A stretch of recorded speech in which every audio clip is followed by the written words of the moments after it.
जी, हमने last video के अंदर डिटेल के साथ देखा कि जब भी पेज डिमांड पेजिंग देखी कि जब किसी पेज की ज़रूरत होती है तो हम उसको रैम में अपलोड कर लेते हैं। अब हम पेज रिप्लेसमेंट का कॉन्सेप्ट देख इस वीडियो के अंदर देखेंगे कि पेज रिप्लेसमेंट है क्या, पेज रिप्लेसमेंट के लिए कौन कौन से एल्गोरिदम यूज़ किए जाते हैं और उन एल्गोरिदम की कैरेक्टरिस्टिक्स क्या हैं।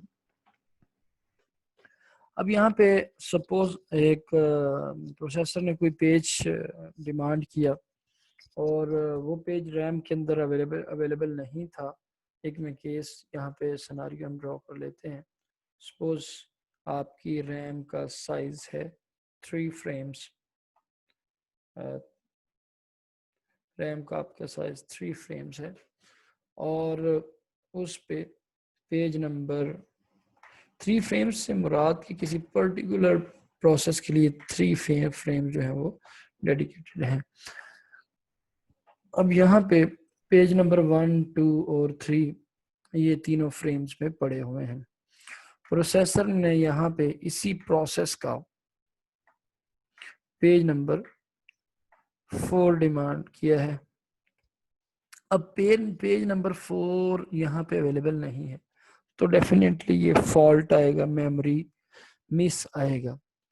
तो page number 4 operating system identify करेगा कि बैकएंड पे पड़ा हुआ है किसी डिस्क स्पेस के अंदर। एक चीज़ याद रखिएगा कि जब भी कोई बैकिंग स्पेस से हम पेजेस अपलोड करते हैं तो उसकी कॉपी यहाँ पे आपकी अवेलेबल ही होती है। पेज नंबर 1, 2, 3 और 4 यहाँ पे पड़ा हुआ। अब पेज नंबर 4 यहाँ पे अवेलेबल नहीं है, रैम के अंदर ये आपकी रैम है, ठीक है जी। और ये आपका बैकिंग स्टोर है, ठीक है जी।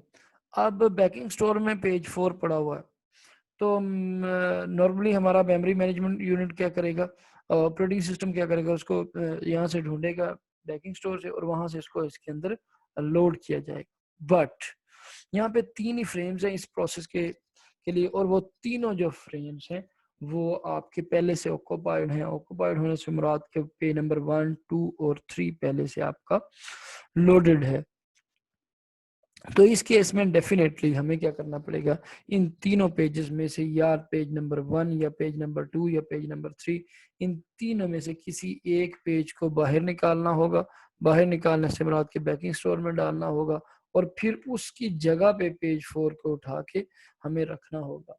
अब इस कॉन्सेप्ट को हम कहते हैं कि पेज रिप्लेसमेंट हमें नीडेड है।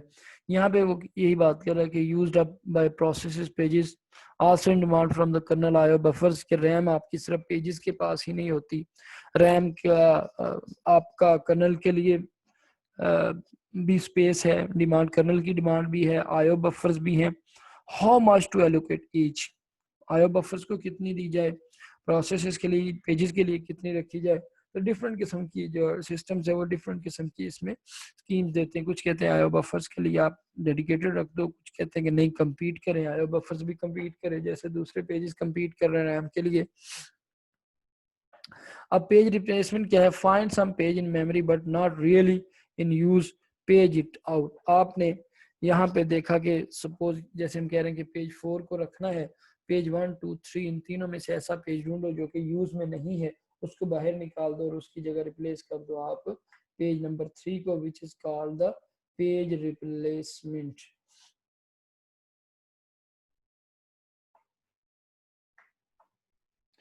एल्गोरिदम टर्मिनेट, ऐसा में एल्गोरिदम रिक्वायर्ड है जो कि प्रोसेस को टर्मिनेट करे, स्वैप आउट करे और पेज को रिप्लेस करे। Performance want the algorithm which will result in minimum number of page faults. Page faults क्या है कि जब आप किसी एक पेज को डिमांड करते हैं और वो पेज अवेलेबल नहीं होता रैम में तो उसको हम कहते हैं कि ये पेज फॉल्ट है। तो परफॉर्मेंस आपकी डेफिनेटली इफेक्ट होगी अगर आपका पेज फॉल्ट ज्यादा है। और इसके अलावा सेम पेज में भी brought into the memory several times, आपने एक रेफरेंस पे पेज को बाहर निकाल दिया, वेरी नेक्स्ट इंटरवल पे पता चला कि उस पेज को यूज करना था, वो दोबारा आपको रैम में अपलोड करना पड़ेगा। जी, तो ये कुछ हमारे पास चैलेंजेस होंगे जब हम पेज रिप्लेसमेंट तरफ जा रहे हैं। यहाँ पे पेज रिप्लेसमेंट का prevent over allocation, of memory by modifying page fault service routine to include page replacement. Suppose आपके पास यहाँ पे मैं एक सिनारियो ड्रा करता हूँ, आपकी ये रैम है और ये आपका एक बैकिंग स्टोर है। अब यहाँ पे सपोज कुछ प्रोसेसेस पड़े हुए हैं आपके, एक प्रोसेस पड़ा हुआ उसकी क्या कहते हैं जी 10 इंस्ट्रक्शंस हैं या तो उसके 10 पेजेस हैं। उन 10 पेजेस में से आपके 5 पेजेस यूज होने और 5 पेजेस यूज ही नहीं होते। ठीक है जी, 5 पेजेस आपके यूज होते हैं और 5 पेजेस कभी यूज ही नहीं होने, तो डेफिनेटली आप लोड करोगे ओनली 5 पेजेस। आपके को के पास 5 पेजेस लोड करने के आपको पास स्पेस बचेगी, ओवरहेड्स बचेंगे। अब सपोज अगर आपके पास रैम का साइज सपोज 40 पेजेस है, इस रैम का जो साइज है डेडिकेटेड वो आपका है जी 40 पेजेस। ठीक है जी, तो अगर आपके पास 5 ऐसे प्रोसेसेस हैं सपोज जिनके 10 पेजेस हैं, हर प्रोसेस के 10 पेजेस हैं, तो उस वक्त और 10 पेजेस हैं लेकिन उसमें से सिर्फ 5 पेजेस यूज होते हैं, तो आप कहते हैं कि उन 5 को लोड करके इवन आप 30 फ्रेम्स के अंदर 5 प्रोसेसेस अपलोड कर सकते हो जिनका हर एक का इंडिविजुअल साइज 10 पेजेस है। अगर सारे के सारे अपलोड किए जाए तो डेफिनेटली आपको 5 इंटू 10 50 पेजेस 50 फ्रेम्स रिक्वायर्ड होंगे, जबकि यहाँ पे हम वो काम 25 फ्रेम्स के अंदर कर रहे हैं। तो ऑलमोस्ट हाफ आपका जो लोडिंग का ओवरहेड है वो भी बचा है और half of the RAM space भी आपकी अवेलेबल है। अब यहाँ पे एक चीज जो नोट करने वाली वो ये है कि सपोज आपके पास कभी ऐसा होता है कि ये सारे के सारे प्रोसेसेस हमने 10 पेजेस लोड करने हैं, तो डेफिनेटली अगर ये आपके पास 40 MB की है तो 50 MB हम यहाँ पे नहीं रख सकेंगे। फिर अब कोई वक्त एक ऐसा जरूर आएगा कि आपके पास यहाँ पे 4 प्रोसेसेस रखे जाएंगे और 5वां प्रोसेस आपका बैकिंग स्टोर में ही पड़ा होगा जिसके 10 पेजेस हैं। अब उस 5वें प्रोसेस को अगर आपने इसमें लाना है तो डेफिनेटली आपको यहाँ से कोई एक स्वैप आउट करना पड़ेगा, कोई 10 पेजेस स्वैप आउट करने पड़ेंगे, 10 पेजेस आपको स्वैप इन करने पड़ेंगे। तो इस केस में आपको डबल खर्चा आएगा कि आपने पहले इस पेज को जो जिसको आप स्वैप आउट कर रहे हो पहले इसको स्वैप इन किया हुआ था, एग्जीक्यूशन हुई और इसको स्वैप आउट कर दिया। अब दोबारा सपोज एग्जीक्यूशन हुआ है तो उसको फिर स्वैप इन करना पड़ेगा। तो यहाँ पे आपको ऑलमोस्ट एक पेज रिप्लेसमेंट पे 2 ओवरहेड्स पड़ रहे हैं। 2 ओवरहेड्स कैसे पड़ रहे हैं कि एक डाटा आप बैकिंग स्टोर से रैम के अंदर लिख रहे हो और एक डाटा आप रैम से बैकिंग स्टोर पे दोबारा अपडेट कर रहे हो। सपोज ये आपके पास पेज 1 है, ये आपके पास पेज 2 है और ये पेज 3 है। आपने पेज 1 को यहाँ से निकालना है, वापस लाना है और पेज 3 को उस पेज 1 की जगह पेस्ट करना है। एक चीज याद रखिएगा, जैसे मैंने पहले भी कहा कि जब कोई बैकिंग स्टोर से पेज लोड किया जाता है रैम के अंदर तो उसकी कॉपी बैकिंग स्टोर पे अवेलेबल होती है। तो अब अगर यहाँ पे अगर रैम के अंदर पेज 1 को जब हमने वापस स्वैप आउट किया बैकिंग स्टोर के ऊपर, वहां पे उसकी एक कॉपी पड़ी थी, तो क्या इसको उसकी कॉपी को मॉडिफाई करने की जरूरत है या नहीं है? अगर तो रैम के अंदर पेज 1 को अपडेट किया गया है या उस पर कुछ डाटा राइट किया या उसकी कोई मॉडिफाई किया गया तो फिर तो डेफिनेटली हमें मॉडिफाइड कॉपी यहाँ पे रिप्लेस करनी है पेज 1 की। लेकिन अगर आपके पेज को रैम के अंदर मॉडिफाई नहीं किया गया, वो एग्जिस्टिंग कॉपी ही है, तो फिर यहाँ से डाटा को राइट करने की इधर जरूरत नहीं है, यहाँ पे पहले ही एक कॉपी पड़ी हुई है। अब ये पता कैसे चलाया जाए कि रैम के अंदर कोई आपका पेज अपडेट हुआ है या नहीं हुआ? इसके लिए आपके पास एक पेज के साथ बिट यूज होती है जिसको हम कहते हैं डर्टी बिट या modify bit to reduce overhead of page transfer. कि अगर रैम के अंदर कोई पेज अपडेट हुआ है तो हम उसकी जो मॉडिफाई बिट है या डर्टी बिट है उसको सेट कर देते हैं। तो जब उसको बैकिंग स्टोर में रखा जा रहा होगा तो वो सिस्टम डेफिनेटली देखेगा कि अगर तो इसकी मॉडिफाई बिट सेट है तो इसकी जो मॉडिफाइड कॉपी है उसको बैकिंग स्टोर पे रखा जाए। अगर मॉडिफाई वो बैकिंग स्टोर पे अगर उसको आपकी मॉडिफाई बिट या डर्टी बिट सेट नहीं है, तब हम क्या कहेंगे कि सिंपली रैम के अंदर उसको ओवरराइट कर देंगे और ये डाटा बैकिंग स्टोर में सेव नहीं होगा। तो इस तरह से डर्टी बिट को यूज करके तो आप अपने ओवरहेड्स बचा सकते हैं स्वैपिंग के दौरान जो आपके आते हैं। Page replacement complete separation between logical memory and the physical memory. Large virtual memory can be provided on a smaller physical memory. तो इस तरह से पेज रिप्लेसमेंट से आप बिल्कुल डिफरेंट कर देते हैं लॉजिकल एड्रेस स्पेस को और फिजिकल एड्रेस स्पेस को, और आपका जो वर्चुअल मेमोरी स्पेस है वो आपकी बढ़ जाती है। यहाँ पे एक सिनेरियो दिखाया गया है कि हमें पेज रिप्लेसमेंट की ज़रूरत कब पड़ सकती है। ये दो डिफरेंट यूज़र हैं, उनके लिए डिफरेंट यूज़र टेबल यहाँ पे दिखाए गए हैं। दो प्रोसेसेस के लिए सपोज आप कह लें कि दो प्रोसेस टेबल दिखाए गए हैं, पेज टेबल्स दिखाए गए हैं। यहाँ पे वो कहता है कि पहले जो लॉजिकल मेमोरी है वो पेज नंबर 0, 1, 2 और 3 है, यानी कि 4 पेजेस हैं इस प्रोसेस के। इसके अगेंस्ट आपके पास ये एक फ्रेम टेबल है, पेज टेबल है। पेज नंबर 3 वैलिड है, पेज नंबर 4 भी वैलिड है, पेज नंबर 5 भी वैलिड है, और ये फ्रेम आपका इनवैलिड है। फ्रेम नंबर यहाँ पे इसको मैं कह रहा हूँ frame number 3 valid, frame number 4 valid, यानी कि यहाँ पे जो डाटा पड़ा है वो आपका रैम के अंदर अवेलेबल है। अब यहाँ पे अगर आप इसको मैप करें तो पेज 3 फ्रेम 3 में एच पड़ा हुआ है, ठीक है, जो कि आपके इस प्रोसेस का 0 पेज है। और उसके अलावा आपके फ्रेम 4 में एम पड़ा हुआ है, फ्रेम 5 में जे पड़ा हुआ है, ठीक है। अब सपोज यहाँ पे आपके पास एक इंस्ट्रक्शन आती है लोड एम की, जो कि आपका पेज नंबर 1 है। पेज नंबर 1 आपका कॉल किया जाता है, यहाँ पे उसकी डिमांड की जाती है। तो यहाँ पे देखा जाएगा कि क्या फ्रेम आपका फ्री है या नहीं है। फ्रेम फ्री है तो डेफिनेटली आपका पेज एम यहाँ से लोड कर दिया जाता है उसके अंदर, क्योंकि फ्रेम फ्री है तो आपको पेज रिप्लेसमेंट की जरूरत नहीं पड़ी।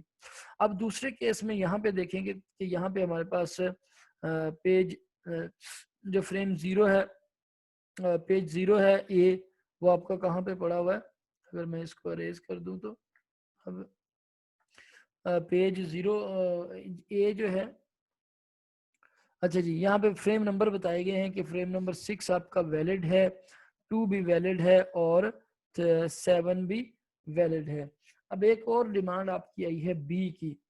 बी कोई भी इंस्ट्रक्शन है और उसका पेज नंबर 1 है, तो वो कोई भी इंस्ट्रक्शन आपकी यहाँ पे बी की आई है। अब यहाँ पे फ्रेम कोई अवेलेबल नहीं है, ऊपर वाले दोनों फ्रेम मॉनिटर के पास हैं, ये डी एच, यहाँ पे एम, जी ए ई, जो सारी इंस्ट्रक्शन आपकी यहाँ पे आई हुई है।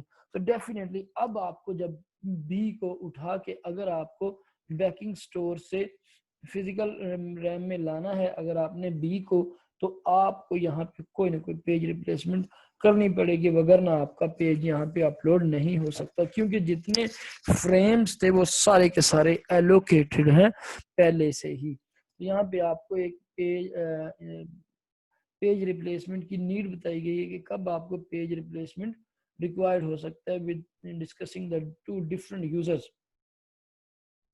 अब बेसिक पेज रिप्लेसमेंट का एल्गोरिथम किस तरह से काम करता है। Find the location of the desired page on a disk. एक प्रोसेसर ने, जैसे मैंने पहले बताया कि प्रोसेसर ने पेज 4 डिमांड किया था, पेज 1, 2, 3 पहले से अवेलेबल थे, तो आप उसकी लोकेशन को फाइंड करोगे कि वो डिस्क में कहाँ पे पड़ा हुआ है। Find the location of the desired page on the disk, find the free frame, if there is a free frame in the RAM या मेमोरी तो use it, if there is no free frame use a page replacement algorithm to select a victim frame। जैसे हम पहले बता रहे थे कि अगर आपके पास रैम के अंदर 4 प्रोसेसेस पड़े हुए हैं पहले से और 5वां प्रोसेस आपने अपलोड करना है, तो उन चारों के अंदर आप विक्टिम फ्रेम फाइंड करोगे। विक्टिम फ्रेम से मुराद के वो वाला फ्रेम जो अभी यूज नहीं हो रहा, वो वाला पेज जो अभी यूज नहीं हो रहा, उसको स्वैप आउट करो, उसको बैकिंग डिस्क में डाल दो, और नया जो फ्रेम प्रोसेसर ने मांगा है, जिसकी डिमांड है ये, उसको रिप्लेस करो उस पेज की जगह। Bring the desired page into the newly framed, update the page and frame tables. Continue the process by restarting the instruction that caused the trap. अच्छा, अब यहाँ पे वो कह रहा है कि आपको 2 पेज ट्रांसफर हुए हैं, एक रैम से बैकिंग स्टोर की तरफ और एक बैकिंग स्टोर से रैम की तरफ। Now potentially 2 page transfer for page fault, जो कि आपका एक्सेस टाइम को इंक्रीज कर रहा है। ठीक है जी, तो एक्सेस टाइम को डिक्रीज, जैसे हमने पहले बात की कि एक डेल्टीवेट यूज करके कर सकते हैं, लेकिन अगर आपका पेज का साइज ज्यादा है तो डेफिनेटली आपका एक्सेस टाइम भी ज्यादा होगा, इसीलिए आपको पेज का साइज भी उसी हिसाब से रखना पड़ता है। नेक्स्ट, इसी चीज को डायग्राम की सूरत में दिखाया गया है। इसको अगर आप देखें, ये आपका पेज टेबल है, ये आपकी फिजिकल मेमोरी है, और ये आपका बैकिंग स्टोर है या डिस्क है, सेकेंडरी डिस्क, जिसको आपने अटैच किया रैम के साथ वर्चुअल मेमोरी की स्पेस बढ़ाने के लिए। अब यहाँ पे आप देखें कि सबसे पहले ये है कि स्वैप आउट विक्टिम पेज। यहाँ पे कोई डिमांड आई थी और वो आपकी वैलिड बिट आई थी, तो उसने क्या कहा जी, स्वैप आउट विक्टिम पेज, जो भी विक्टिम पेज था उसको स्वैप विक्टिम पेज हमने आइडेंटिफाई किया कौन सा है, उसको दोबारा वापस भेज दिया बैकिंग स्टोर के अंदर। वापस भेजने से मुराद मैं पहले बता चुका हूँ कि अगर बैकिंग स्टोर में कॉपी जो पड़ी हुई है, यहाँ पे अगर ये वाला विक्टिम पेज अपडेट हुआ तो यहाँ पे कॉपी जाएगी, वगरना वो एग्जिस्टिंग कॉपी पहले से पड़ी हुई है, तो उसकी जगह ये रिप्लेस कर देंगे हम डिजायर्ड पेज। थर्ड स्टेप में क्या आपने डिजायर्ड पेज क्या रखा है, जब डेफिनेटली ये विक्टिम पेज आपने वापस किया है तो उससे पहले उसकी जो वैलिड बिट है उसको इनवैलिड करेंगे। अब यहाँ पे आपका reset page table for new page, नया पेज अगर आपका यहाँ पे स्टोर हो गया इस फ्रेम के अंदर, तो डेफिनेटली आप पेज को दोबारा से वो करोगे, अपडेट करोगे, और आपकी इस तरह से एक पेज रिप्लेसमेंट यहाँ पे एग्जीक्यूट होगी पेज रिप्लेसमेंट का, कि आपने सबसे पहले विक्टिम फाइंड किया कि किस पेज को यहाँ से रिमूव किया जाए। अब इस विक्टिम को फाइंड करने के लिए आपके डिफरेंट किस्म के एल्गोरिदम्स हैं कि यहाँ पे जितने भी फ्रेम्स पड़े हैं उन फ्रेम में से कौन सा ऐसा फ्रेम है जिसको बाहर निकाला जाए और जिसकी जगह नया आपका डिजायर्ड पेज यहाँ पे लाया जाए। इसके लिए आपके पास डिफरेंट किस्म के एल्गोरिदम्स एग्जिस्ट करते हैं, जिनको हम नेक्स्ट डिस्कस करेंगे पेज रिप्लेसमेंट के एल्गोरिदम्स के अंदर। ये वही बात आ गई फ्रेम।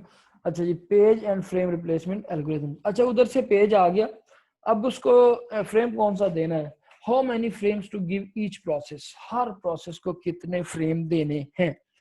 डेडिकेटेड फ्रेम स्पेस होगी हर प्रोसेस के लिए। ये आपका फ्रेम एलोकेशन के एल्गोरिथम करता है decide which frames to replace. एक पेज आपने रिप्लेस करना है तो कौन सा फ्रेम आपको रिप्लेस करना होगा। इसके बाद what lowest page fault rate on both first access and re access. Page replacement algorithm का क्या है, टास्क क्या है, want lowest page fault rate on both first access and, कि पहली एक्सेस है या दोबारा से एक्सेस किया जा रहा है, फॉल्ट रेट आपका कम से कम होना चाहिए। फॉल्ट रेट मैं फिर रिपीट कर देता हूं कि जब कोई प्रोसेसर किसी पेज की डिमांड करता है रैम से, अगर वो रैम में अवेलेबल नहीं है तो उसको हम कहते हैं कि एक फॉल्ट आ गया है। तो हमने डिमांड पेजिंग में पढ़ा कि इनिशियली कोई भी पेज क्योंकि रैम के अंदर अवेलेबल नहीं होता, तो पहला रेफरेंस जिस पेज का भी होगा वो फॉल्ट ही होगा, क्योंकि वो रैम में नहीं होगा, उसको लोड किया जाएगा on demand. Evaluate algorithm by running it on a particular string of memory reference and compute the numbering of page faults on that string. हम एक पर्टिकुलर स्ट्रिंग के ऊपर डिफरेंट एल्गोरिथम्स को एग्जीक्यूट करके देखते हैं और देखते हैं कि फॉल्ट रेट क्या है, यानी कि कितने फॉल्ट्स आए हैं एक सिमिलर स्ट्रिंग के ऊपर। तो स्ट्रिंग जो क्या चीज होती है, जैसे यहाँ पे रेड में शो करवाया गया है कि स्ट्रिंग आपकी क्या है, ये रेड में यहाँ पे आपको शो हो रहा होगा, स्ट्रिंग आपकी रेफरेंसेस है to the pages of a particular process. किसी एक पर्टिकुलर प्रोसेस के जो पेजेस को रेफरेंस दे रहा है, जो डिमांड कर रहा है प्रोसेसर, उसकी एक स्ट्रिंग है। इस स्ट्रिंग के ऊपर हम एल्गोरिदम अप्लाई करते हैं और एंड पे काउंट करते हैं कि फॉल्ट्स कितने आए हैं। जिस एल्गोरिदम के कम फॉल्ट होंगे डेफिनेटली वो आपका एल्गोरिदम बेटर कंसिडर किया जाता है। यहाँ पे एक चीज जो इम्पोर्टेंट ये देखने वाली है, result depends on number of frames available. Her process के लिए, एक पर्टिकुलर प्रोसेस के लिए आपको नंबर ऑफ फ्रेम्स कितने गए हैं दिए गए हैं, उसके ऊपर आपका फॉल्ट रेट डिपेंड करता है। अगर आप नंबर ऑफ फ्रेम्स बढ़ाते जाएंगे डेफिनेटली आपके मेमोरी हिट बढ़ता जाएगा, मेमोरी मिस कम होता जाएगा और फॉल्ट रेट भी कम होता जाएगा। अगर नंबर ऑफ फ्रेम्स कम होंगे तो फॉल्ट रेट आपका ज्यादा होगा।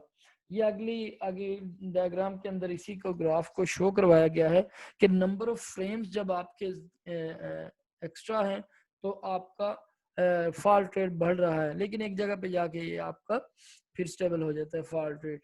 और अगर नंबर ऑफ फ्रेम्स आपके कम है तो फॉल्ट रेट आपका ज्यादा है। Definitely come number of frames होने का मुराद कि आपको ज्यादा मेमोरी मिस मिलेंगी, ज्यादा पेज रिप्लेसमेंट करने पड़ेंगी और डेफिनेटली आपके फॉल्ट्स भी ज्यादा होंगे। तो फॉल्ट रेट कितना है, इससे हम किसी भी पेज रिप्लेसमेंट एल्गोरिदम की एफिशिएंसी जान सकते हैं, परफॉर्मेंस देख सकते हैं।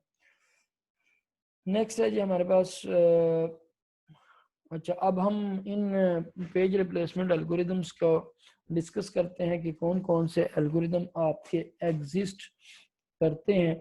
तो उसमें सबसे पहला जो एल्गोरिदम है पेज रिप्लेसमेंट का वो है first in first out algorithm. जैसा कि नाम से बताया जाहिर है कि अगर आप के पास टाई हुआ है, सपोज मैं अगर इसको रिपीट करूं, यहाँ पे आपके पास 3 फ्रेम्स हैं जैसे कि डायग्राम में शो करवाया गया है, फ्रेम नंबर 1 2 3।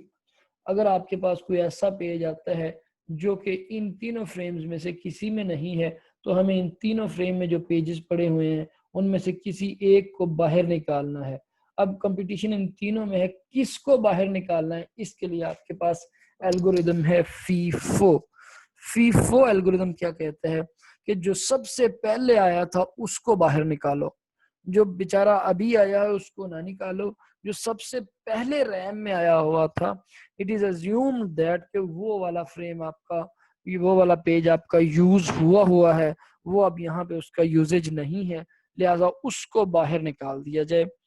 तो आपके पास यहाँ पे स्क्रीन में नजर आ रहा होगा कि एक स्ट्रिंग दी गई है रेड कलर में, रेफरेंस स्ट्रिंग, जिसको हमने कहा कि किसी एक प्रोसेस के इन पेजेस की रेफरेंस का जो पैटर्न है वो ये वाला है। हम इसको डिफरेंट एल्गोरिदम्स के ऊपर चला के देखेंगे कि सबसे पहले उसने कहा जी पेज 7 चाहिए, फिर कहा पेज 0, फिर पेज 1, फिर पेज 2, फिर पेज 0, फिर पेज 3, फिर पेज 0, फिर पेज 4, इस तरह से सो ऑन आगे सारे बाकी डिमांड्स भी आगे उसी तरह से हैं जी। और अब आपके पास 3 फ्रेम्स हैं। 3 फ्रेम्स किससे मुराद क्या है जी, 3 pages can be in memory at a time पर प्रोसेस। एक प्रोसेस को 3 फ्रेम्स दिए जा सकते हैं, यानी कि एक टाइम पे एक प्रोसेस के 3 पेजेस आपके रैम के अंदर अपलोड हो सकते हैं। अब इसके ऊपर हम फीफो एल्गोरिदम को एग्जीक्यूट करके देख लेते हैं कि फीफो एल्गोरिदम कैसे चलेगा। इसके लिए सपोज सबसे पहले जो आपका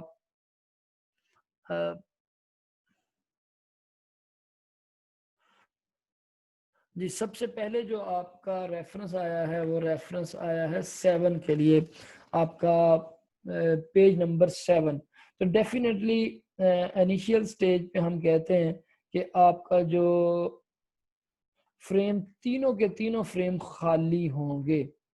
खाली होने से मुराद ये है कि अभी स्टार्टअप है तो पहला फ्रेम जब आया 7 तो वहां पे यहाँ पे प्रोसेसर, सपोज ये प्रोसेसर है, उसने डिमांड की पेज 7 की, ठीक है। पेज 7 को रैम के अंदर मेमोरी मैनेजमेंट यूनिट ने मैप करके देखा नहीं अवेलेबल था, ऑपरेटिंग सिस्टम कहता है ये सेकेंडरी स्टोरेज में पड़ा हुआ है तो वहां से इसको लोड किया जाएगा।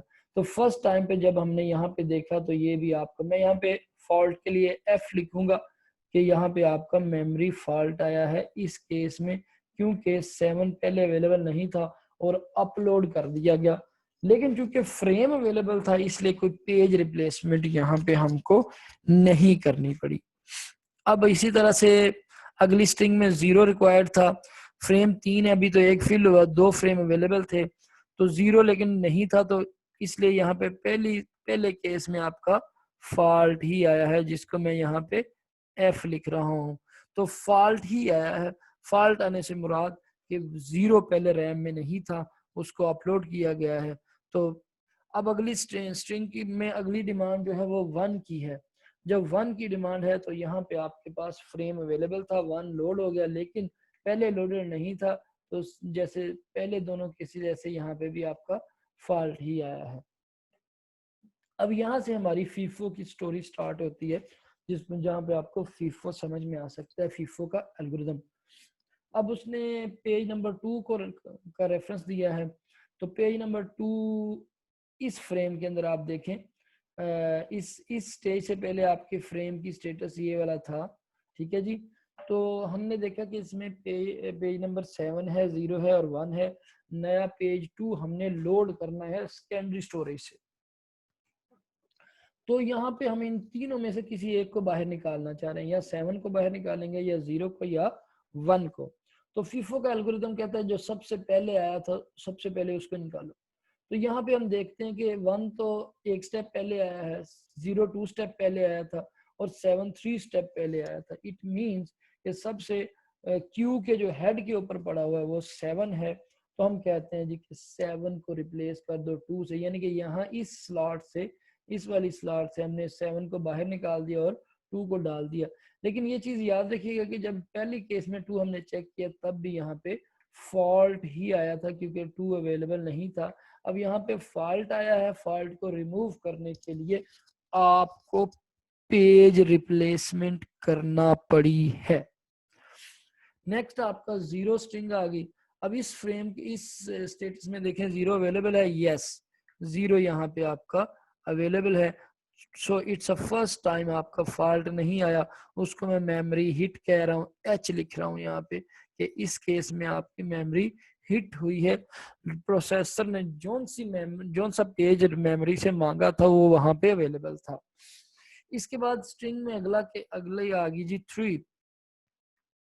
तो फ्रेम का स्टेटस इस स्टेज पे यही वाला होगा कि आप देखेंगे कि 3 अवेलेबल है, 3 अवेलेबल नहीं था, तो सबसे पहले तो यहाँ पे आपका फॉल्ट आ गया, जिसको मैंने यहाँ पे F लिख दिया। तो अब यहाँ पे 3 रिप्लेस किससे होगा? 2 तो अभी फर्स्ट स्टेप में आया था, 0 1 से पुराना है, तो यहाँ पे हम 0 को रिप्लेस कर देंगे 3 से, तो ये आपका फ्रेम अब इस तरह से इसका स्टेटस बन गया 2 3 और 1। नेक्स्ट आपका दोबारा फिर 0 आ गया, 0 का भी हमने रिसेंटली आउट किया था। अब हम देखेंगे कि फीफो का एल्गोरिदम कहता है कि सबसे पुराना जो था वो कौन सा था, वो आपका यहाँ पे 1 पड़ा था, 1 को निकाल दिया और 1 की जगह पे 0 लिख दिया। लेकिन एक चीज यहाँ पे देखने वाली जरूर है कि फॉल्ट इस केस में भी आया था, क्योंकि 0 अवेलेबल नहीं था। अब अगला रेफरेंस 4 का है, तो इस फ्रेम में 4 नहीं है, लिहाजा फॉल्ट फिर आ गया है, ठीक है जी। और 4 अब रिप्लेस किससे होगा? कंपटीशन है 2 3 0 में, 0 तो अभी आया, गो के पहले निकाल दिया गया था, लेकिन अभी फ्रेम में अभी आया एक से पहले, फिर 3 सेकंड लास्ट आया था, और सबसे पुराना जो है वो 2 था, तो यहाँ पे 2 रिप्लेस हो गया। इसी तरह से जब फिर दोबारा अगला रेफरेंस 2 का आ गया, तो अब हमने देखा था कि पुराना यहाँ पे 3 पड़ा था, तो 3 को 2 से रिप्लेस कर दिया, लेकिन फॉल्ट यहाँ पे भी आया क्योंकि 2 अवेलेबल नहीं था।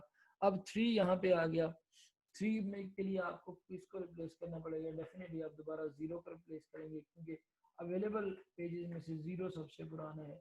फिर जब दोबारा 0 आ गया, अब यहाँ पे अवेलेबल पेजेस में से 4 सबसे पुराना है, लेकिन फॉल्ट यहाँ पे भी आया। अब दोबारा अब फ्रेम का स्टेटस ये है, और हमने जो हमारी स्ट्रिंग रेफरेंस है वो है 3, तो 3 फ्रेम में अवेलेबल था, लिहाजा हम कहते हैं कि यहाँ पे आपका मेमोरी हिट हुई है, ठीक है जी। अब दोबारा फिर 2 मांगा, 2 भी अवेलेबल था, लिहाजा मेमोरी हिट होगी, नो पेज रिप्लेसमेंट रिक्वायर्ड। ठीक है। अब दोबारा 1 आ गया, जब 1 आया तो अभी यहाँ पे फ्रेम में कौन कौन से अवेलेबल हैं, 0, 2 और 3। इट मीन इनमें से किसको निकाला जाएगा, 2 और 3 तो अभी यहाँ पे हम देखेंगे कि सबसे पुराना कौन सा आया हुआ है, तो 2 सबसे पुराना था। अगर बैक एंड पे देखें तो 2 यहाँ से आया हुआ था, 3 तो यहाँ इस स्टेज से आया था और 0 इस स्टेज पे आया है, तो हमने 2 को रिप्लेस कर दिया। यहाँ पे भी आपका एक फॉल्ट अकर हुआ है। अगेन 2 आया तो किसके साथ रिप्लेस करें, 3 के साथ रिप्लेस किया, अगेन फॉल्ट आया। अच्छा जी, अब जब यहाँ पे फिर 1 आया तो 1 आपका अवेलेबल था, तो यहाँ सॉरी 0 आया तो 0 अवेलेबल था, तो यहाँ पे आपको हिट मिला, फिर हिट मिला, और फिर जब 1 आया तो 1 यहाँ पे अवेलेबल था, लिहाजा आपको यहाँ पे भी हिट मिला। अगेन जब 7 स्ट्रिंग आई तो 0, 1 और 2 7 नहीं है, लिहाजा फॉल्ट आया। रिप्लेस किसके साथ किया जाए, सबसे पुराने के साथ। सबसे पुराना यहाँ पे 0 पड़ा था, लिहाजा हमने उसको रिप्लेस कर दिया 7 के साथ, बट यहाँ पे फॉल्ट आया है। फिर हमारे पास 0 आया तो 0 यहाँ पे अवेलेबल था, नहीं अवेलेबल था, किसके साथ रिप्लेस किया जाए। अब 1 चल रहा था फर्स्ट इन फर्स्ट आउट के केस में, तो यहाँ पे 0 को ये फॉल्ट आ गया और 0 से रिप्लेस हो गया, 1 से 0 रिप्लेस हो गया। अब दोबारा फिर 1 आ गया तो यहाँ पे 2 पुराना पड़ा था सबसे पहले वाला, तो यहाँ पे हमने फॉल्ट पहले आया और उसके बाद हमने 1 को रिप्लेस कर दिया। तो इस तरह से हमने सारी की सारी स्ट्रिंग को इस पे वो कर लिया है ट्रेस। अब आप नंबर ऑफ फॉल्ट्स यहाँ पे टोटल काउंट करें, 1 2 3 4 5 6 7 8 9 10 11 12 13 14 15, टोटल 5 हिट्स आए हैं इस केस में, आपके 5 हिट्स हैं और आपके 15 फॉल्ट्स हैं, यानी कि 15 दफा ऐसा हुआ कि प्रोसेसर ने किसी पेज की डिमांड की है और वो उसको नहीं मिला। इस केस में आप यहाँ पे देखिएगा, एक तो इस अभी मैं अगर इसको सारे को अरेज कर दूं ताकि हम इसको समझ सकें दोबारा से। अच्छा जी, अब जो फीफो का जो मसला है, फीफो का मसला क्या है कि यहाँ पे हमने इस स्टेज पे हमने क्या किया था, जीरो रेफरेंस आया, सॉरी 3 आया था, तो हमने 0 को यहाँ से निकाल दिया था। ठीक है, जबकि वेरी नेक्स्ट स्टेप पे 3 के बाद अगला रेफरेंस 0 का था, लिहाजा हमें 0 को दोबारा इंसर्ट करना पड़ा। इसी तरह से आगे इस केस में अगर आप देखें कि 1 को हमने 0 से यहाँ पे 1 पड़ा हुआ था, तो हमने 0 से रिप्लेस कर दिया, यहाँ पे 1 को बाहर निकाला है, तो वेरी नेक्स्ट स्टेप पे आपको 1 दोबारा लोड करना पड़ा है। तो फर्स्ट इन फर्स्ट आउट आगे नहीं देखता कि हो सकता है कि जिस पेज को मैं रैम से निकाल रहा हूँ वेरी नेक्स्ट मोमेंट उस पेज की जरूरत हो, तो इस तरह से आपका वो वाला पेज, इस तरह से आपके फॉल्ट रेट ज्यादा बढ़ जाते हैं, ओवरहेड ज्यादा बढ़ जाते हैं। अगर आप इस वाले को यहाँ पे फॉल्ट रेट आपका 15 पेज फॉल्ट आ रहा है, अब वो कहता है कि ये वाला पेज फॉल्ट आपका वेरी कर सकता है अगर आप इसको इस वाली स्ट्रिंग के ऊपर, सपोज वो तो स्ट्रिंग टू स्ट्रिंग डिफरेंट होगा, अगर आप इस स्ट्रिंग के ऊपर इसको चलाते हैं तो अपना आपका फॉल्ट रेट डिफरेंट हो सकता है। लेकिन पीछे हमने एक डायग्राम देखी जिसमें हमने कहा, इस वाली डायग्राम में हमने कहा था कि अगर आपका फ्रेम नंबर ऑफ फ्रेम्स बढ़ जाएं तो आपका क्या होगा जी, फॉल्ट रेट कम हो जाएगा, नंबर ऑफ फ्रेम्स कम होंगे तो फॉल्ट रेट ज्यादा हो जाएगा। लेकिन फीफो के एल्गोरिदम का जो इशू है वो उसमें अगर इसी स्ट्रिंग के ऊपर, इसी जो यहाँ पे स्ट्रिंग दी गई इसी स्ट्रिंग के ऊपर हम 4 फ्रेम्स रख के देखें तो हम देखेंगे कि आपके नंबर ऑफ फॉल्ट्स ज्यादा हो जाएंगे, बढ़ जाएंगे, which is called as Belady's anomaly. Belady's anomaly क्या है कि फीफो के एल्गोरिथम के अंदर नंबर ऑफ फ्रेम्स आप बढ़ा रहे हैं लेकिन नंबर ऑफ फॉल्ट्स आपके बढ़ रहे हैं, हालांकि वो कम होना चाहिए। तो इसमें एक मसला ये कि how to track ages of सबसे पुराना कौन सा है। तो इसके लिए आप सिंपली फीफो का क्यू यूज कर लें कि सबसे हेड से एक पेज उठा लें, जो हेड पे पेज होगा, अगर आप एक सिंपल क्यू की बात कर रहे हैं तो वो सबसे पुराना वाला क्यू ही होगा, टेल पे आपका सबसे एंड वाला या रीसेंट क्यू होगा।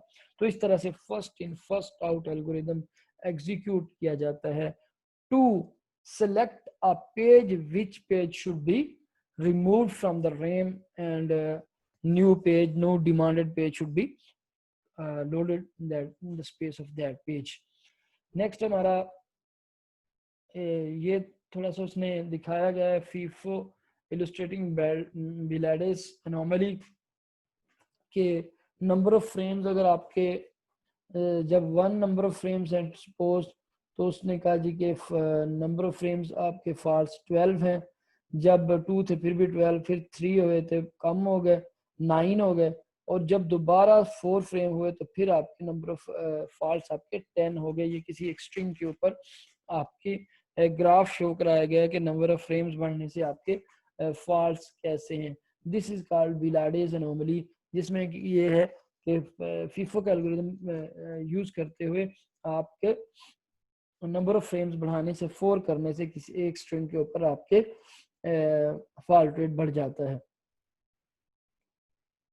अगला हमारा जो एल्गोरिथम है किसी चीज को रिमूव करने के लिए, कि हमने कहा कि पिछले केस में कि एक पेज को हम रैम से निकालते हैं, वेरी नेक्स्ट मोमेंट पता चलता है अगला ही रेफरेंस जो होता है वो उसी पेज का होता है, तो वहां पे आपको एक्स्ट्रा कॉस्ट आती है। तो इसी के लिए आपका एक नया सोल्यूशन जो कि ऑप्टिमल एल्गोरिदम के केस में निकला। ऑप्टिमल एल्गोरिदम का केस क्या कहता है जी, replace page that will not be use for longest period of the time.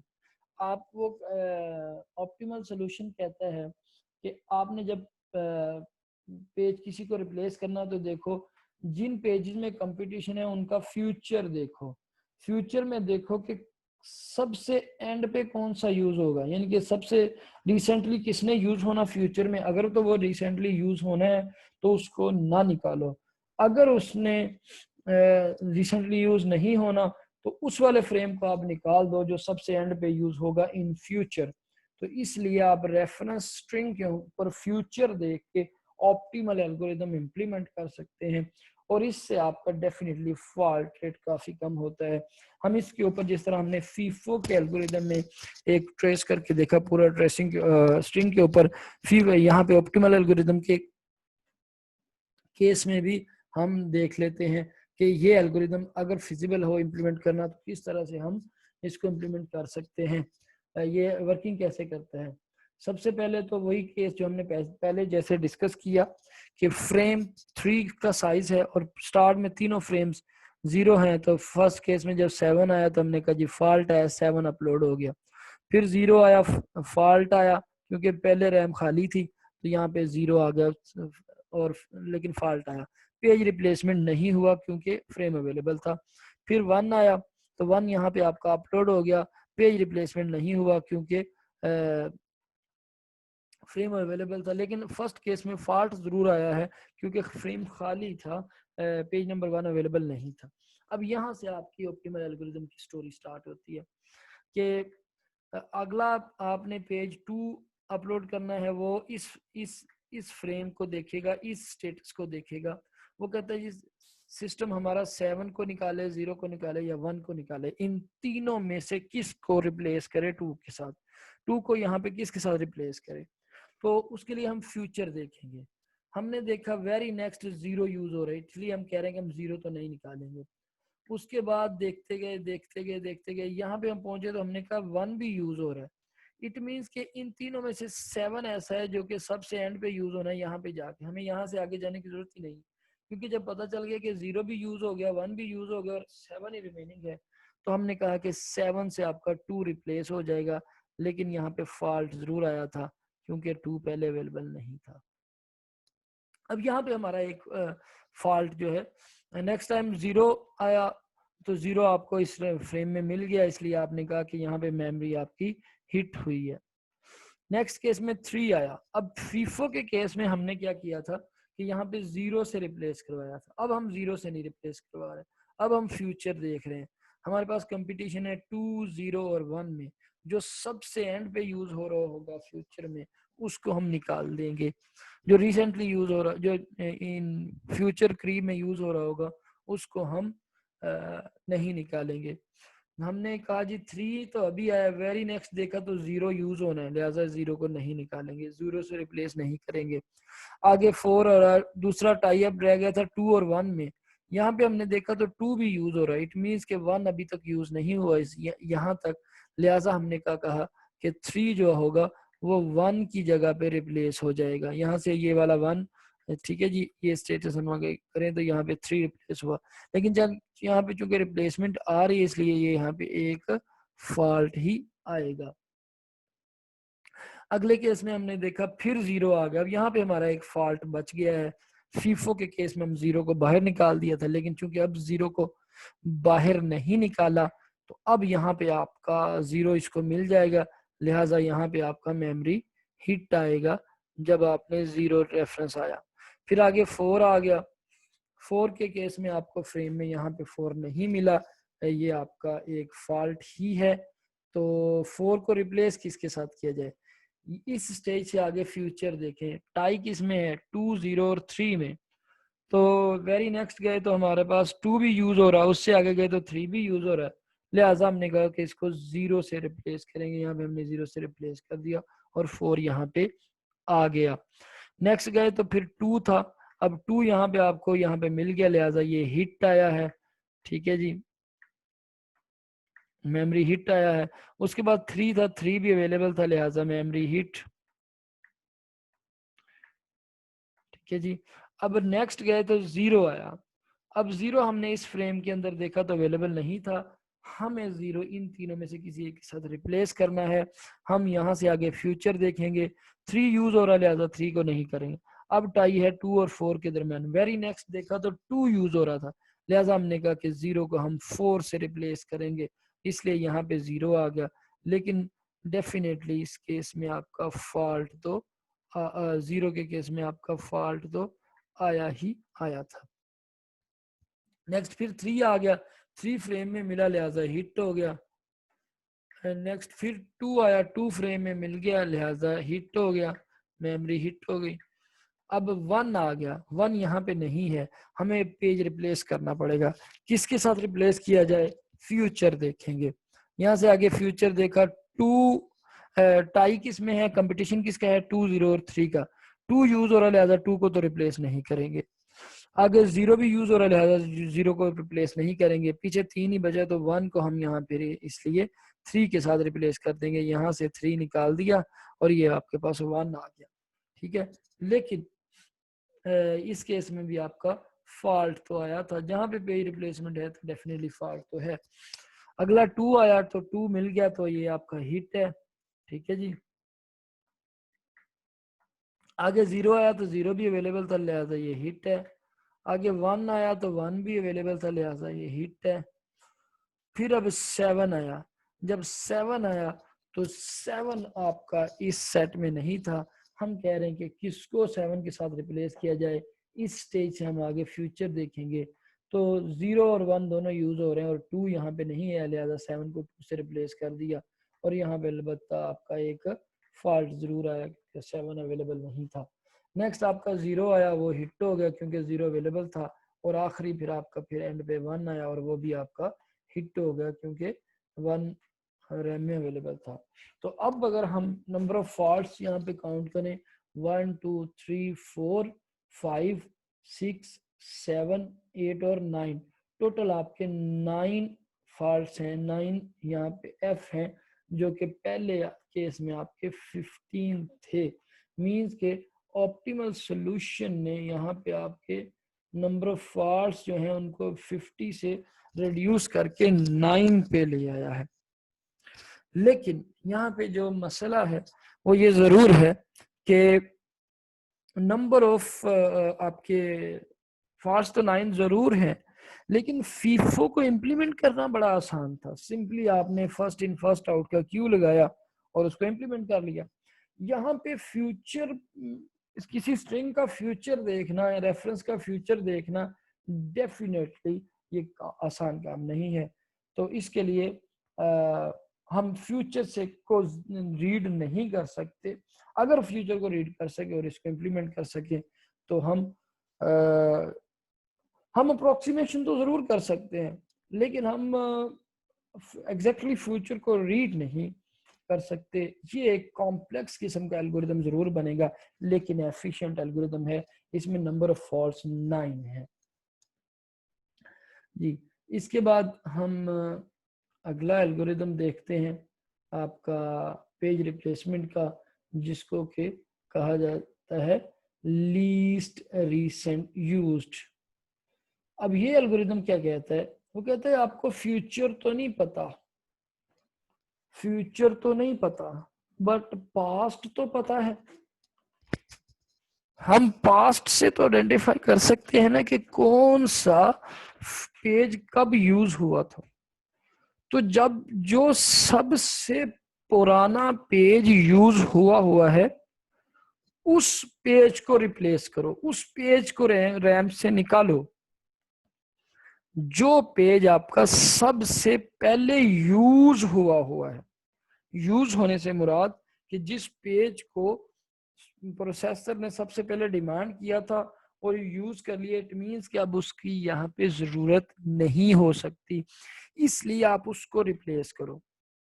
तो use past knowledge rather than the future, replace page that has not been used in the most amount of time, associate time of last use with each page। Her page के साथ आप last use का एक time associate कर दें और फिर compute करें, देखें कि किसका सबसे कम टाइम है उसको नहीं निकालेंगे, जिसका सबसे ज्यादा टाइम है उसको हम रैम से निकाल देंगे। वही वाली स्ट्रिंग हम इस वाले पे अप्लाई करके देखते हैं। पहले 4 केसेस तो आपके 3 केसेस तो उसी तरह से आगे के 7 आया, फॉल्ट आया और 7 को फ्रेम मिला वो उसी तरह से आ गया, फिर 0 को फ्रेम अवेलेबल था वो उसी तरह से आ गया, फिर 1 आ गया, पेज रिप्लेसमेंट नहीं हुई। अब यहाँ से पेज रिप्लेसमेंट स्टार्ट होती है। 2 आया, हमने यहाँ पे देखा 2 अवेलेबल नहीं था, लिहाजा फॉल्ट तो आ गया। लेकिन इस फ्रेम के अंदर 2 को रिप्लेस किससे किया जाए? जो सबसे पुराना यूज हुआ है। तो सबसे पुराना यूज यहाँ पे 7 ही हुआ है, क्योंकि एक स्टेप पहले 1 यूज हुआ, 2 स्टेप पहले 0 यूज हुआ और 3 स्टेप पहले 7 यूज हुआ। लिहाजा सबसे पुराना जो यूज हुआ है वो यहाँ पे 7 था, इसलिए हमने 2 को 7 से रिप्लेस कर दिया। नेक्स्ट केस में 0 आया, तो 0 तो वैसे ही उसको यहाँ पे मिल गया, लिहाजा ये हिट हो गया, तो no requirement for the page replacement. ठीक है जी, हिट हो गया। अब 3 आ गया, अब 3 इस फ्रेम में नहीं मिला। अब हमें 1, 0 और 2 तीनों में से देखना है कि किसके साथ 3 को रिप्लेस किया जाए। हमने देखना है कि रिसेंटली सबसे पुराना यूज्ड कौन सा हुआ है। 0 तो अभी यूज हुआ था, फिर पीछे गए तो 2 यूज हुआ था, इट मीन्स के 1 ऐसा है जो सबसे पुराना यूज हुआ था, इसलिए हमने 3 को उठा के 1 की जगह रिप्लेस कर दिया। यहाँ पे भी एक फॉल्ट तो जरूर आया था। अब फिर 0 आया, 0 यहाँ पे आपको मिल गया, मेमोरी हिट हो गई, फॉल्ट नहीं है। ठीक है जी। आगे फिर 4 आया, 4 यहाँ पे अवेलेबल नहीं था, 4 को किसके साथ रिप्लेस किया जाए? आप पास्ट देखना शुरू कर दो। कंपटीशन है 2, 0 और 3 में, तो पास्ट में जब गए तो सबसे पहले 0 मिला, इट मीन्स के 0 को तो रिप्लेस नहीं करना। आगे 3 मिल गया, इट मीन्स के 3 को रिप्लेस नहीं करना। 2 जो कि अभी पास्ट में नजर नहीं आ रहा, इट मीन्स के वो सबसे पुराना यूज हुआ है, लिहाजा हमने 4 को 2 से रिप्लेस कर दिया। इसी तरह से फिर, लेकिन यहाँ पे एक चीज ये है कि फॉल्ट जरूर आएगा। अच्छा जी, इसी तरह से हमने 2 देखा, अब 2 यहाँ पे अवेलेबल नहीं था, तो उसको यहाँ पे फॉल्ट आया। 3 सबसे पुराना था, तो हमने 3 से उसको रिप्लेस कर दिया। फिर दोबारा अगला आपका पास 3 आ गया, तो हमने पुराना देखा कि सबसे पुराना कौन है, 0 था, उसके साथ रिप्लेस किया, लेकिन फॉल्ट तो पहले आ चुका था। फिर 0 आया, अब 0 को तो अभी निकाला था, फिर यहाँ पे फॉल्ट आया और उसको रिप्लेस किया 4 के साथ।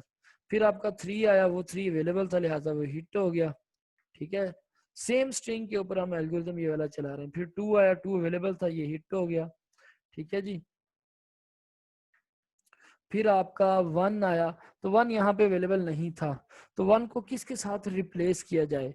कंपटीशन है 0, 3 और 2 के दरमियान, तो हम यहाँ से पास चलना शुरू हो गए। 2 अभी यूज हो रहा था, 2 को नहीं निकालना। आगे गए 3, 3 उसके बाद यूज हुआ था, उससे पहले यूज हुआ था, 3 को भी नहीं निकालना। 0 सबसे पुराना, इसलिए 0 को यहाँ से रिप्लेस किया, 1 रख दिया, और यहाँ पे आपका एक फॉल्ट आया था। ठीक है जी। अब अगला 2 है, 2 आपका अवेलेबल था, तो ये आपका हिट ही हुआ। ठीक है जी।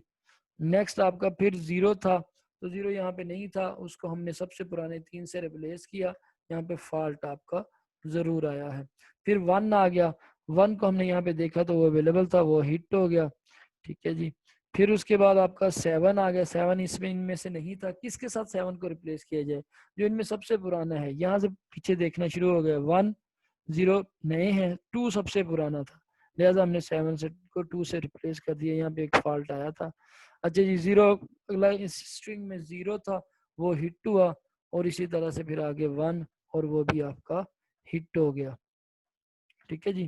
तो यहाँ पे अगर आप नंबर ऑफ फॉल्ट्स इस केस में काउंट करें तो 1, 2, 3, 4, 5, 6, 7, 8, 9, 10, 11 और 12, तो टोटल आपके पास यहाँ पे 12 फॉल्ट्स हुए हैं, which is more than the 9 faults but lesser than the 15 faults. Same आपकी स्ट्रिंग है, उसके ऊपर आपने जब LRU least recent used algorithm चलाया तो आपको 3 फॉल्ट्स कम मिले। अब यहाँ पे ये चीज देखने वाली जरूर है कि नो डाउट आपको ऑप्टिमल के केस में सबसे कम मिले थे, लेकिन ऑप्टिमल जो है वो आपका इम्प्लीमेंटेबल नहीं है।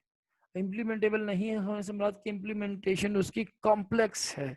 इसकी इम्प्लीमेंटेशन आपकी हो सकती है, तो ये भी कॉम्प्लेक्स, लेकिन इसकी इम्प्लीमेंटेशन आपकी हो सकती है। ये आपका फ्रीक्वेंटली यूज किया जाता है। इसके बाद अगर मैं बात करूं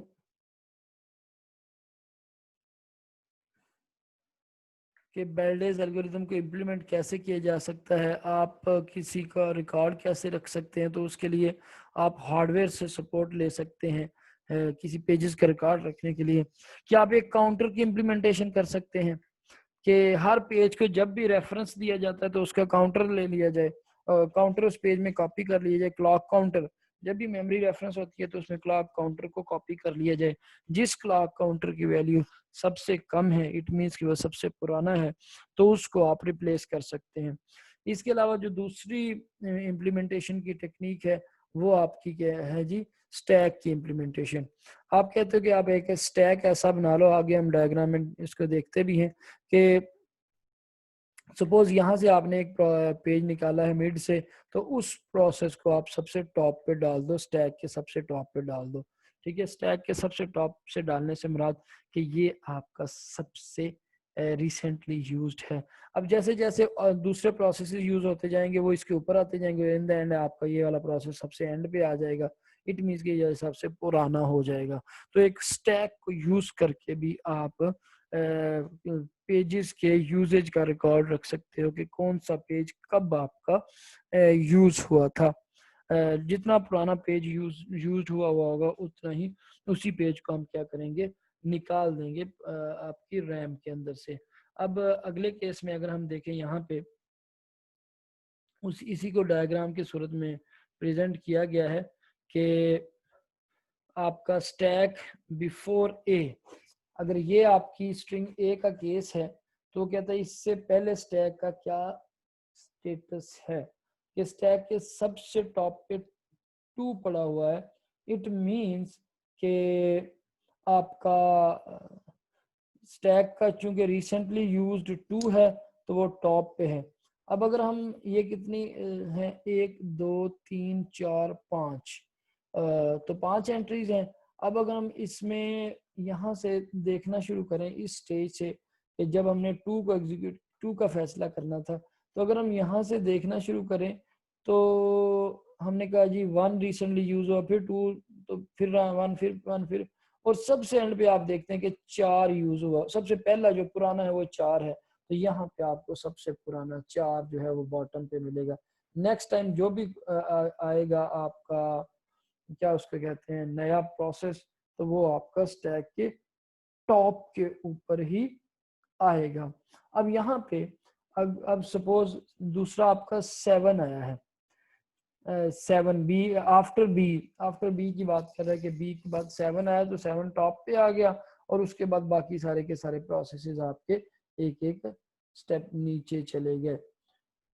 यहाँ से 7 को अगर हमने यूज करना है तो 7 स्टैक में यहाँ से निकला और टॉप पे चला गया, और बाकी सारे के सारे आपके एक एक स्टेप नीचे मूव हो गए। तो इस तरह से स्टैक को देख के आप अंदाजा कर सकते हैं कि इस तरह से अगर मैं देखूं तो ये सबसे रिसेंट यूज हुआ, इसके बाद यूज हुआ ये, इससे पहले यूज हुआ ये, इसके पहले यूज हुआ ये, इससे पहले ये, और सबसे पहले आपका 4 यूज हुआ था। तो इस तरह से एक स्टैक को इम्प्लीमेंट करके आप पेजेस के पास्ट का रिकॉर्ड रख सकते हैं कि किस तरह से आप सबसे पुराना पेज जो है उसको आइडेंटिफाई कर सकते हो।